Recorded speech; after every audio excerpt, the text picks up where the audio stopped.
হচ্ছে আমার গোসাটা একদম হলুদ হয়ে যায়, অনেক আছে না মাঝখানে হলুদ হয়ে যায়, মাঝখানে হলুদ হয়ে যায়।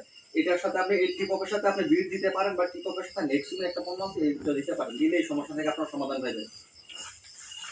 তাহলে ব্লাস্টের জন্য আমরা টিপক দিব, টিপক প্লাস বিট একসাথে মিক্স করে দিব, যেহেতু যাদের জমিগুলোতে লাল বা হলুদ হওয়ার একটা সমস্যা আছে সেক্ষেত্রে আমরা দুটো একসাথে মিক্স করে দিব। টিপকের সাথে বিট দিতে দিব। হ্যাঁ হ্যাঁ, তাইলে হলো কি দুইটা রূপ, যেটা যাদের জমিতে আপনার লাল বা হলুদ হয়ে যায় এটা হচ্ছে বিএলবি সমস্যা, বিএলবি জনিত সমস্যা এটা।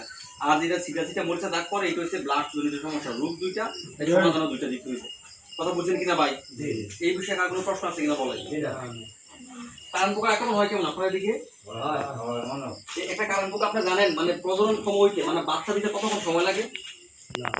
একটা কারণ পোকা জমিতে যখন আপনার আক্রমণ করছে সেটা বাচ্চা দেয় বেশি। হ্যাঁ, বেশি এটা একদিন জমিনে ফাঁসকে নিয়ে গেল আপনার সে মানে একটা বাচ্চা ফুটছে ধরেন এখন ফুটছে বাচ্চাটা, এই বাচ্চাটা সে আবার বাচ্চা দিতে পারবো 24 ঘন্টার মধ্যে।